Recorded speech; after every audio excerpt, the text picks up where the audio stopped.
नमस्कार मित्रांनो, मराठी मालिका या चॅनलवर तुमचं मनापासून स्वागत आहे।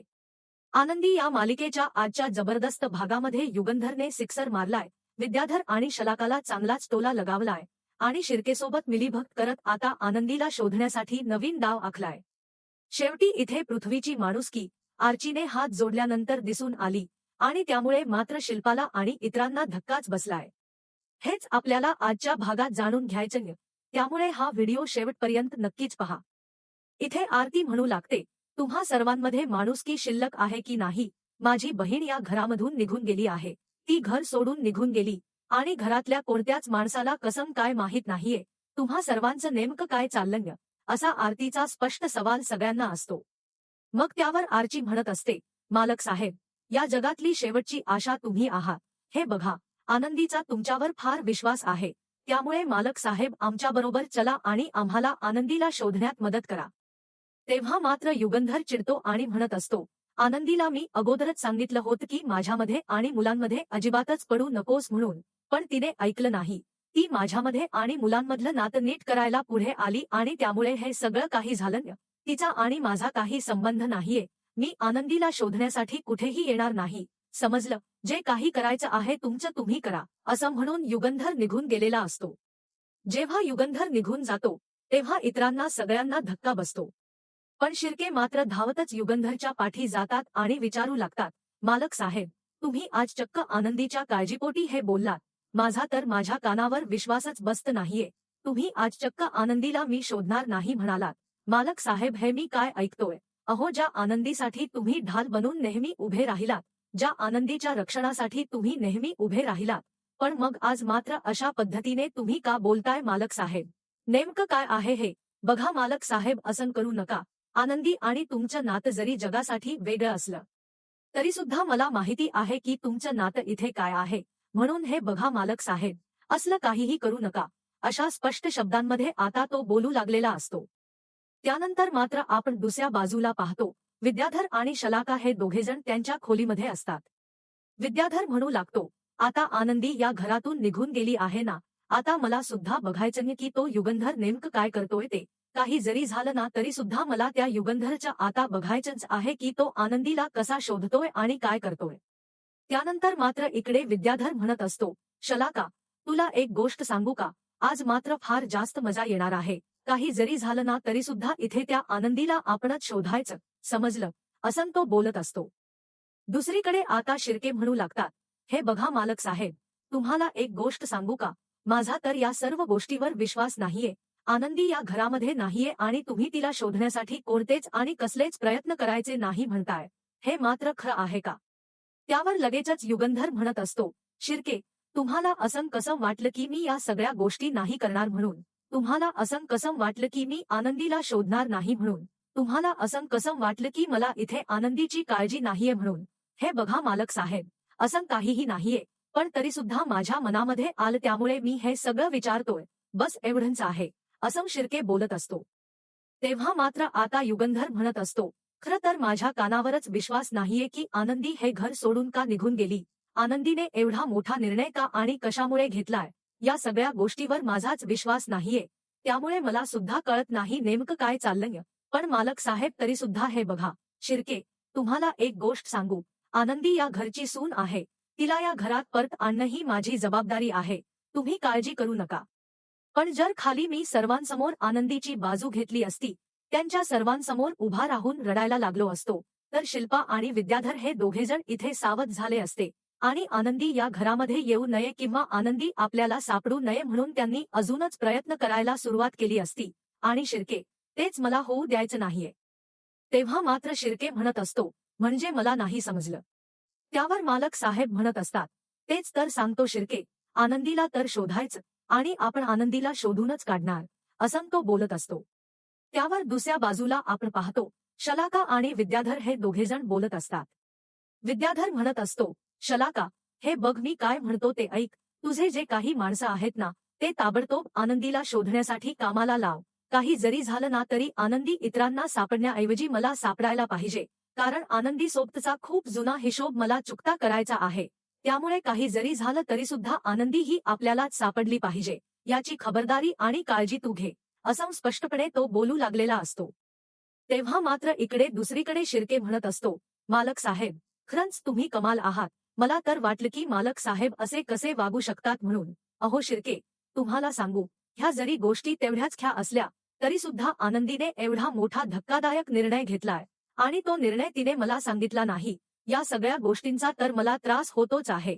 आनंदी अशी का वागली असेल ते मात्र मला काही केल्यास समजत नाहीये. तिने एवढा मोठा निर्णय घेतलाय घर सोडून जाण्याचा, मग एका शब्दाने सुद्धा तिने मला सांगावंसं नाही का वाटलं?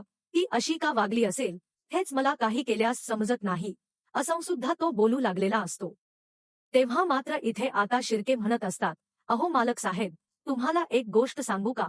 आनंदीचा सुद्धा काहीतरी नाईलाज झाला असेल आणि त्यामुळे कदाचित ती अशी वागलेली असेल, नाहीतर तुम्हाला माहिती ना, आनंदी एवढा मोठा टोकाचा निर्णय कधीच घेणार नाही, हे आपल्याला चांगलंच माहिती.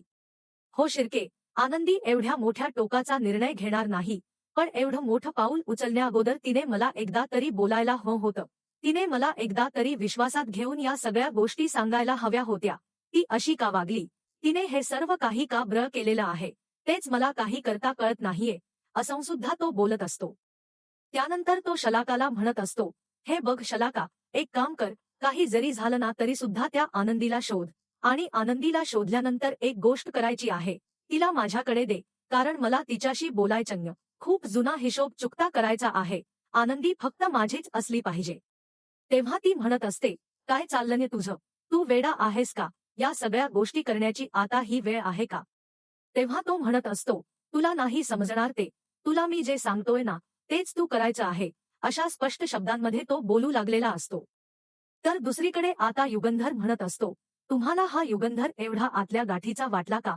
तुम्ही युगंधरवर असा विश्वास दाखवला का? नाही मालक साहेब, तसं नाही, पण ज्या गोष्टी झाल्या ना त्यावरून मला थोडीशी शंका वाटली म्हणून मी हे सगळं बोललो, बस एवढंच आहे, असं सुद्धा शिर्के बोलत असतो. तेव्हा मात्र आता युगंधर म्हणत असतो, हे बघा शिर्के, आता एक काम करायचं, आपली सगळी माणसं, सगळी ताकद कामाला लावा, सगळ्यांना सांगून ठेवा, आनंदी कोणत्याही परिस्थितीत लवकरात लवकर सापडली पाहिजे. तिच्या केसालाही धक्का लागता कामा नये. काही जरी झालं तरी सुद्धा आनंदीला शोधा आणि त्याचबरोबर तुम्हाला माहिती ना पुढे काय करायचं. तेव्हा शिर्के म्हणत असतात, मालक साहेब, पोहोचलं, सांगायची काहीच गरज नाहीये, तुम्ही अजिबात काळजी करू नका. बघा आनंदीला काहीच होणार नाही. आनंदीला आता बघा मी कसा शोधतोय. तेव्हा युगंधर म्हणत असतो, हे बघा, शोधा पण गाफील राहू नका. आर्ची आणि आरती या दोघींची सुद्धा ढाल आणि सावली बनून त्यांच्यासोबत कायम राहा, पण त्यांना कळू देऊ नका की मी तुम्हाला इथे पाठवलं म्हणून. ठीक आहे मालक साहेब, काळजी करू नका. तुम्ही आता बघाच इथे आनंदी कशी झटक्यात परत येते ते, असं म्हणून शिर्के निघून जातो. जेव्हा शिर्के निघून जातो त्यावेळेला मात्र युगंधर पुन्हा विचारात हरवलेला असतो. तर इकडे दुसऱ्या बाजूला आपण पाहतो, आता मात्र आरती खूप जास्त चिडलेली असते. आरतीला या सगळ्या गोष्टींचा त्रास होऊ लागतो. इथे छायाताई रडत असतात. जेव्हा छायाताई रडतात त्यावेळेला मात्र शिल्पा तिच्यावर काठी उगारते आणि म्हणत असते, काय ग, एवढं रडायला तुला काय झालं? का रडतेस एवढं? काय संबंध काय आहे त्या पोरीसोबत तुझा? अगं तुझ्या कोणी नात्यातली होती की काय ती? एवढं रडायला लागलीस? काय संबंध आहे तुझा त्या सगळ्या गोष्टींशी? त्यावर ती म्हणत असते, अहो असं काय करताय? हे बघा, आनंदी कोण होती काय होती हे तुम्हाला मी सांगायची गरज नाहीये. उलट तुम्हाला सुद्धा तिची काळजी वाटली पाहिजे. शिल्पा म्हणत असते, उलट एक काम कर, घरात सगळं काही व्यवस्थित जागच्या जागी आहे का ते बघ, नाहीतर ती भिकारडी पोरगी, चोर कुटची, काही घेऊन गेलेली असली, त्यामुळे सगळा कोपरान कोपरा घरातला चेक करायचा. मिताली जा हिच्याबरोबर आणि चेक कर. तेव्हा मिताली म्हणत असते, हो आत्या, तू काळजी करू नकोस, नाहीतर हल्लीच्या लोकांचा काही भरोसा देता येत नाही, कोण कसं वागेल ना, हे काही सांगता येत नाही, असं सुद्धा ती बोलत असते. हे सगळं बोलल्यानंतर आपण पाहतो की इकडे लगेचच त्या तिथून शोधायला जात असतात, पण आता मात्र आर्चीला काळजी वाटते. आर्ची तिखट मिरचीसारखी गप्प बसत नाही. ती म्हणत असते, तुम्हा सर्वांचं हे सगळं काय चाललंय? तुमची हिंमत कशी झाली माझ्या आनंदी दीदीला चोर म्हणण्याची? ती तिच्याच घरामध्ये का चोरी करेल? काय संबंध काय आहे? आणि तुम्ही इथे तिला शोधायचं सोडून तिच्यावर हे असले भलतेसलते आरोप करताय. तुमचं हे सगळं बोलण्याची हिंमत कशी झाली? अशा स्पष्ट शब्दांमध्ये ती बोलत असते. मग इकडे शिल्पा म्हणत असते, गप्प बस. धनश्री म्हणत असते, हिची जीभ खूपच चुरचूर चालते तिखट मिरचीसारखी. तेव्हा मात्र आता ती म्हणत असते, बरोबर आहे, मी काही एक चुकीचं बोलत नाही, जे बोलते ते अगदी बरोबर बोलते. तुम्ही माझ्या आनंदी दीदीवर इथे आरोप कराल आणि ते मी सगळं सहन करेन, अजिबातच नाही. तुम्ही माझ्या आनंदी दीदीला इथे चटके दिले, तिने ते गुपचूप सहन केले, पण ही आर्ची मात्र अजिबातच सहन करणार नाहीये. ही आर्ची आहे, तिखट मिरची, समजलं? त्यामुळे उगाचच माझ्या दीदीवर असले आरोप करू नका. तेव्हा मात्र इकडे आता शिल्पा म्हणत असते, जसं आनंदीला चटके दिले होते ना, तसेच तुला सुद्धा चटके दिले पाहिजे, म्हणजे तुझी अक्कल इथे ठिकाणावर येईल, बरोबर की नाही? त्यावर लगेचच आता इकडे धनश्री म्हणत असते, बघा तर ताई, कशी हिची फटाकडीची जीभ चुरचूर चालायला लागलेली. मला तर असं वाटतं की हिला चांगलेच फटके दिले पाहिजेत आणि फटके दिल्यानंतर मात्र तेव्हाच ही सरळ होईल, असं सुद्धा ती बोलत असते. हे सगळं बोलून झाल्यानंतर इथे मात्र ही आरती शिल्पाला म्हणत असते, तुम्ही माझ्या आनंदी दीदीवर असे घाणेरडे आरोप कसे काय करू शकता? तुमची हिंमत कशी झाली? आणि तुम्ही जर मला चटके देण्याचा विचार करत असाल ना, तर ते चटके मी तुम्हाला देईन, समजलं? असं बोलल्याबरोबर आता मात्र मिताली मध्ये पडते आणि म्हणत असते, तुझी हिंमत कशी झाली माझ्या आत्याच्या अंगावर धावून जाण्याची? कोण आहेस तू? कोण समजतेस तू स्वतःला? काय संबंध आहे तुझा?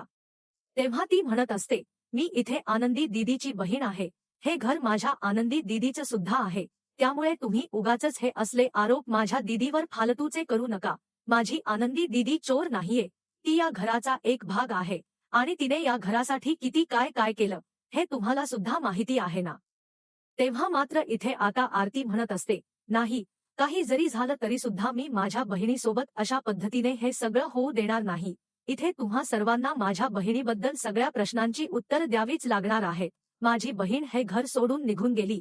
माझी बहीण हे घर सोडून का आणि कशामुळे निघून गेली, या सगळ्या गोष्टींचा शोध तुम्हाला घ्यावाच लागणार आहे आणि तुम्हाला त्या सर्व प्रश्नांची उत्तर द्यावीच लागणार आहेत. तुम्ही एवढे निष्ठुर आणि दगडाच्या काळजाचे कसे काय होऊ शकता, तेच मला काही कळत नाहीये. आणि खबरदार, जर इथे माझ्या बहिणीवर असले घाणेरडे आरोप केले, तर जोपर्यंत मी आहे तोपर्यंत काही जरी झालं ना तरी सुद्धा मी माझ्या बहिणीच्या विरोधामध्ये एक शब्द सुद्धा ऐकून घेणार नाही, समजलं तुम्हाला? असं सुद्धा ती बोलत असते आणि त्याचबरोबर मालक साहेबांना सुद्धा मी विचारलेल्या सर्व प्रश्नांची उत्तर द्यावीच लागणार आहेत, असं सुद्धा ती बोलत असते. हे सगळं बोलल्यानंतर ती धावतच युगंधरच्या खोलीकडे निघते. जेव्हा युगंधरच्या खोलीकडे जाते, त्यावेळेला युगंधर फोनवर बोलत असतो, मला ताबडतोब कोल्हापूरला जायचं, खूप महत्वाची मीटिंग आहे आणि त्यांना वेळेत सांगा. युगंधर हा वेळेचा किती पक्का आहे, म्हणून असा प्लॅन त्याचा सुरू असतो. तेवढ्यातच आरती धाडकन दरवाजा आपटते आणि आतमध्ये येते. युगंधर तिला म्हणत असतो, तुझी हिंमत कशी झाली माझ्या खोलीमध्ये येण्याची आणि असं आतमध्ये येऊन दरवाजा आपटण्याची हिंमत कशी झाली? तुझं नेमकं काय चाललंय? अशी कशी वागतेस तू? तेव्हा मात्र आता इथे आरती म्हणत असते, हिंमत आणि तुम्ही मला विचारताय मालक साहेब, उलट तुमची हिंमत कशी झाली माझ्या आनंदीला शोधायला जाणार नाही म्हणण्याची? बोला ना साहेब, तुम्ही आनंदीसोबत सर्वांसमोर लग्न केलं, आनंदीसोबत सर्वांसमोर लग्न करून तुम्ही तिला या घरामध्ये आणलं, मग आज तुम्हीच तिच्याकडे पाठ कशी काय फिरवू शकता? सगळ्यांपेक्षा जास्त तुमच्यावर विश्वास ठेवला तिने. माझ्या बहिणीला इथे त्रास झालाय, ती घर सोडून गेली आणि तुम्ही सरळ सरळ सांगताय की तुम्ही तिला शोधणार नाही म्हणून.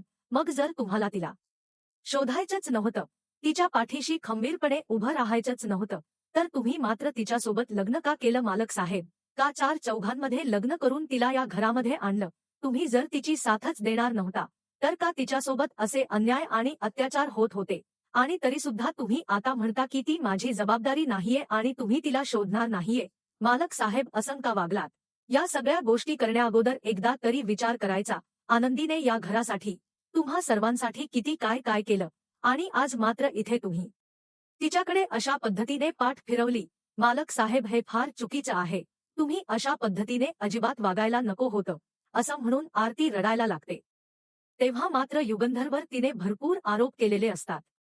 आता मात्र युगंधर चिडतो आणि म्हणत असतो, चल, आवाज बंद कर, बास कर. तुला सांगितलं ना, माझा आणि तिचा काही संबंध नाहीये. जरी मी तिच्यासोबत चार चौघांमध्ये लग्न केलेलं असलं, तरी सुद्धा जेव्हा हा उंबरा ओलांडून ती आतमध्ये आली, तेव्हा तिचा आणि माझा संबंध तिथे संपला. तिचा आणि माझा संबंध काहीच नाही. तिला मी थोडीच सांगितलं होतं माझ्यामध्ये आणि मुलांमध्ये ये म्हणून. तिला मी थोडीच सांगितलं होतं ह्या सगळ्या गोष्टी कर म्हणून. हे बघ, हे असले आरोप मी इथे खपवून घेणार नाही. तुझं जर बोलून झालं असलं, तर आत्ताच्या आत ता इथे माझ्या खोलीतून निघून जा. तेव्हा आरती म्हणत असते, एवढ्या सहजासहजी अजिबातच जाणार नाही. तुम्हाला माझ्या सर्व प्रश्नांची उत्तर द्यायचीत. जोपर्यंत तुम्ही माझ्या सर्व प्रश्नांची उत्तर देत नाही तोपर्यंत मी अजिबातच शांत बसणार नाही. हे सुद्धा तेवढंच ध्यानात ठेवा. असं आता इकडे आरती बोलू लागलेली असते. तुझं जर बोलून झालं असलं तर निघून जा, असं सुद्धा युगंधर आरतीला म्हणत असतो. आणि तुला अजून एक गोष्ट सांगतो, या सगळ्या गोष्टीशी माझा काही संबंध नाहीये. मी तिला थोडीच सांगितलं होतं घर सोडून जायला. मी तिला थोडीच सांगितलं होतं मुलं आणि माझ्यामध्ये यायला. समजलं? मी असल्या कोणत्याही गोष्टी अजिबातच मुळीच सांगितल्या नव्हत्या. हे सुद्धा तेवढंच ध्यानात ठेवायचं. आणि त्याहूनही सगळ्यात महत्त्वाचं म्हणजे ती या घरामध्ये असो किंवा नसो, मला या सगळ्या गोष्टींमुळे काहीही फरक पडत नाही. समजलं? तेव्हा मात्र आता आरती म्हणत असते, नाही मालक साहेब, माझा या सगळ्या गोष्टीवर मुळीच विश्वास नाहीये. हे सगळं तुम्ही बोलताय, या सगळ्या गोष्टीवर माझा अजिबात विश्वास नाहीये. तेव्हा युगंधर म्हणत असतो, तो तुझा प्रश्न आहे. तुला विश्वास ठेवायचा आहे की नाही ठेवायचा, हे तुझं तू बघ. पण इथून पुढे मला असला कोणताही प्रश्न विचारायचा नाही. समजलं तुला? आणि आत्ताच्या आत्ता चालती हो. एक शब्द सुद्धा मला बोलायचा नाही. आणि मुळात तुझा आणि माझा संबंध काय आहे? तुझं आणि माझं नातं काय आहे? तू कोणत्या हक्काने हे सगळे प्रश्न मला विचारतेस? काय संबंध आहे तुझा? बोल, आहे का काही संबंध? लायकीत राहायचं. समजलं? आनंदीची बहीण आहेस ना, मग तेवढंच. त्याच्या पुढे एक शब्दही आणि एक अक्षरही बोलायचं नाही. हे मात्र नीट ध्यानात ठेवायचं. आणि त्याचबरोबर आणखी एक सांगतो, इथे माझ्यासोबत वाद घालण्यापेक्षा तिकडे जाऊन तुझ्या बहिणीला शोध. इथे थांबून काहीही भेटणार नाही आणि काहीही मिळणार नाही. त्यामुळे आत्ताच्या आत्ता इथून निघून जा. समजलं? असं युगंधर आवाजात आणि शब्दांतच आरतीला सांगत असतो. निघ म्हटलं ना. असं म्हटल्याबरोबर आरती आता रडू लागलेली असते. आरतीला तर समजत नसतं की या सगळ्या गोष्टी नेमक्या काय सुरू आहेत. आणि त्याचबरोबर मालक साहेब अशा पद्धतीने कसं काय बोलू शकतात, हेच मला काही कळत नाही. असं सुद्धा ती बोलत असते.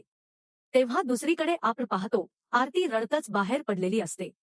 जेव्हा आरती रडतच बाहेर पडते, त्यावेळेला मात्र इकडे आता लगेचच युगंधर मनामध्ये म्हणत असतो, हे बघ पोरी, मला माहितीये आता तुझ्या मनामध्ये माझ्याबद्दल काय काय सुरू असेल आणि काय काय नाही. पण आता मात्र मी तुला काहीच बोलू शकत नाही. कोणत्याच प्रश्नांची उत्तरं मी तुला देऊ शकत नाही. कारण तुला एक गोष्ट सांगू का? तो युगंधर, विद्याधर आणि त्याचबरोबर ती शिल्पा आणि शलाका, हे सगळेजण टपलेलेच असतील. त्यांना फक्त एक गोष्ट जाणून घ्यायची असेल, की कधी एकदा मी आनंदीला शोधायला जातोय आणि कधी एकदा सगळ्या गोष्टी त्याच या मनाप्रमाणे होतायत. त्यामुळे काही जरी झालं तरी सुद्धा हे सगळं मला अजिबातच सांगता येणार नाही. असं सुद्धा तो बोलत असतो. हे सगळं बोलल्यानंतर दुसरीकडे आपण पाहतो, आर्ची मात्र रडून रडून हैराण झालेली असते. तेव्हा आर्ची पृथ्वीसमोर जाते आणि आर्ची पृथ्वीसमोर गेल्याबरोबर म्हणत असते, हे बघा पृथ्वी दादा, तुम्ही आमच्या घरी आला होतात ना, मग तुम्ही आमच्या घरी आल्यानंतर काय काय झालं, काय काय नाही, या सगळ्या गोष्टी तुम्हाला माहिती आहेत ना. हे बघा, असं करू नका ना. माझी आनंदी ताई अंध आहे हो. तिला धड दिसत नाहीये. ती व्यवस्थित चालू शकत नाहीये. आणि त्याचबरोबर तुम्हाला माहिती ना की इकडे तिची परिस्थिती काय आहे. म्हणून हे बघा पृथ्वी दादा, असं करू नका. मी तुमच्या पाया पडते, तुमच्या समोर हात जोडते. पण काही जरी झालं ना तरी सुद्धा इथे माझ्या आनंदी दीदीला शोधण्याचा तुम्ही प्रयत्न करा ना. हे बघा तुम्ही आमच्या घरी आला होतात ना, तेव्हा तुम्ही म्हणालात ना की तुमच्या आनंदीला घेऊन या. म्हणून तुम्ही तुमच्या आनंदीला बांधून ठेवा असं म्हणालात ना. तुम्हाला सांगू, माझे आबा, माझ्या आबांचं वय झालं आणि माझे आबा इकडे येत नाहीयेत. माझे आबा रस्त्यावर शोधतायत. ते म्हणाले की मी आनंदीला काही जरी झालं तरी सुद्धा शोधून काढेन. म्हणून हे बघा पृथ्वी दादा, आमची मदत करा ना आनंदीला शोधण्यासाठी. मी तुमच्या पाया पडते, तुमच्या समोर हात जोडते. तुमच्यामध्ये एवढी सुद्धा माणुसकी शिल्लक नाहीये का? असं म्हणून आर्ची रडायला लागलेली असते.